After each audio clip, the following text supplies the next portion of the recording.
नमस्कार आमी शुभ्रकांती चैटार्जी आमार यूट्यूब चैनल सेलेस्टियल इनबक्से प्रथमेई आपनादेर सकलके स्वागत जानाच्छि।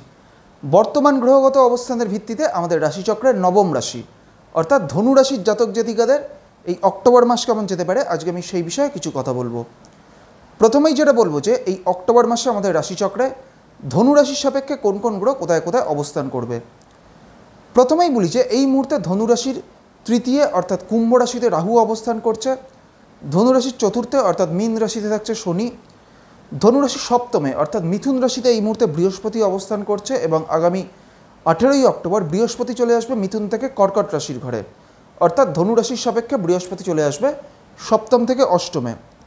ধনু রাশির নবমে অর্থাৎ সিংহ রাশিতে এই মুহূর্তে শুক্র এবং কেতু একত্রে অবস্থান করছে এবং আগামী 9ই অক্টোবর শুক্র চলে আসবে সিংহ থেকে কন্যা রাশির ঘরে, অর্থাৎ ধনু রাশির সাপেক্ষে শুক্র চলে আসবে নবম থেকে দশমে। ধনু রাশির সাপেক্ষে এই দশমেই অর্থাৎ কন্যা রাশিতে এই মুহূর্তে রবি অবস্থান করছে এবং আগামী 17ই অক্টোবর রবি কন্যা রাশি থেকে চলে আসবে তুলা রাশির ঘরে, অর্থাৎ ধনু রাশির সাপেক্ষে দশম থেকে একাদশে। ধনু রাশির একাদশী অর্থাৎ তুলা রাশিতে এই মুহূর্তে মঙ্গল এবং বুধ একত্রে অবস্থান করছে এবং আগামী 24শে অক্টোবর বুধ চলে আসবে তুলা থেকে বৃশ্চিক রাশির ঘরে এবং ঠিক একইভাবে আগামী 27শে অক্টোবর মঙ্গলও চলে আসবে তুলা থেকে বৃশ্চিক রাশির ঘরে, অর্থাৎ ধনু রাশির সাপেক্ষে একাদশ থেকে দ্বাদশে।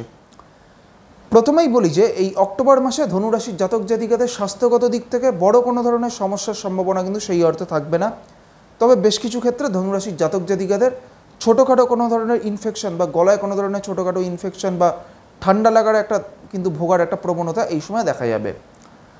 ধনু রাশির জাতক জাতিকাদের আর্থিক উন্নতির দিক থেকে এই অক্টোবর মাসটা একটা সামগ্রিকভাবে ভালো সময়। কর্মজীবনের দিক থেকেও ধনু রাশির জাতক জাতিকাদের এই অক্টোবর মাসটা কিন্তু একটা খুব ভালো সময়।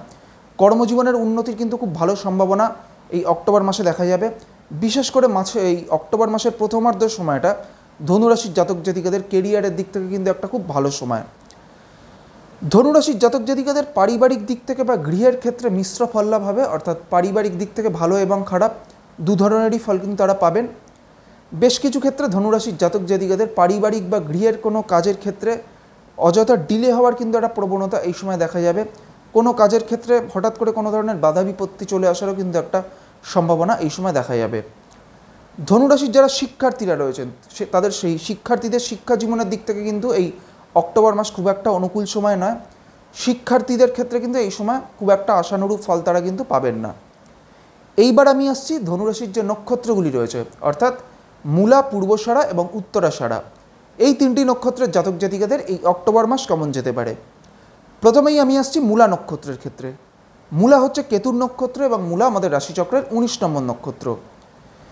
মূলা নক্ষত্রের জাতক জাতিকাদের মূলত কিন্তু এই সময়টা যে কোনো কাজে কিন্তু একাধিক বাধা বিপত্তি ফেস করার কিন্তু একটা প্রবণতা এই সময় দেখা যাবে।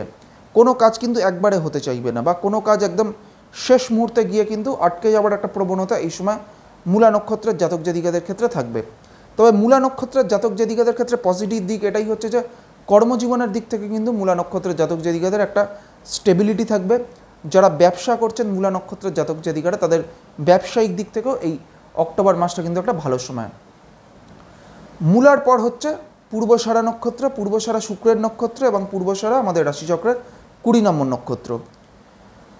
এই মুহূর্তে নবতারা চক্রে পূর্বষাঢ়া নক্ষত্রের সাপেক্ষে সাধক নক্ষত্রে কিন্তু বৃহস্পতি অবস্থান করবে। সেই কারণে পূর্বষাঢ়া নক্ষত্রের জাতক জাতিকাদের এই অক্টোবর মাসটা কিন্তু সামগ্রিকভাবে অত্যন্ত ভালো সময়। বিশেষ করে আর্থিক উন্নতির দিক থেকে বা কর্মজীবনের উন্নতির দিক থেকে এই অক্টোবর মাসটা কিন্তু একটা সামগ্রিকভাবে ভালো সময়। পূর্বষাঢ়ার পর হচ্ছে উত্তরাষাঢ়া নক্ষত্র। উত্তরাষাঢ়া রবির নক্ষত্র এবং উত্তরাষাঢ়া আমাদের রাশিচক্রের 21 নম্বর নক্ষত্র। উত্তরাষাঢ়া নক্ষত্রের প্রথম চরণটি রয়েছে ধনু রাশিতে এবং পরবর্তী বা শেষ 3টি চরণ রয়েছে মকর রাশির ঘরে। যাদের ধনু রাশির উত্তরাষাঢ়া নক্ষত্র তাদের ক্ষেত্রেও কিন্তু মূলা নক্ষত্রের মতোই তাদের সেই উত্তরাষাঢ়া নক্ষত্রের জাতক জাতিকাদের ক্ষেত্রেও কিন্তু এই সময়টা যে কোনো কাজে একটু বাধা বিপত্তি ফেস করার কিন্তু সম্ভাবনা এই সময় দেখা যাবে।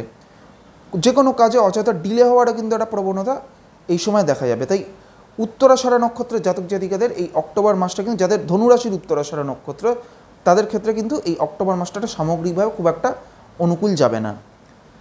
আজকে আমি আমাদের রাশিচক্রের নবম রাশি অর্থাৎ ধনু রাশির জাতক জাতিকাদের এই অক্টোবর মাস কেমন যেতে পারে সেই বিষয়ে আলোচনা করলাম এবং এর পাশাপাশি ধনুরাশির যে নক্ষত্রগুলি রয়েছে অর্থাৎ মূলা, পূর্বষাঢ়া এবং উত্তরাষাঢ়া, এই তিনটি নক্ষত্রের জাতক জাতিকাদেরও এই অক্টোবর মাস কেমন যেতে পারে সেই বিষয়ে আপনাদের একটা সংক্ষিপ্ত ধারণা দেওয়ার চেষ্টা করলাম। পরবর্তী ভিডিওগুলির মাধ্যমে আমাদের পরবর্তী যে রাশিগুলি রয়েছে সেই রাশিগুলির জাতক জাতিকাদের এই অক্টোবর মাস কেমন যেতে পারে সেই বিষয়ে আলোচনা করব। সবশেষে এটাই বলবো, আপনারা সকলে খুব ভালো থাকুন এবং সুস্থ থাকুন, এটাই প্রার্থনা করি। নমস্কার।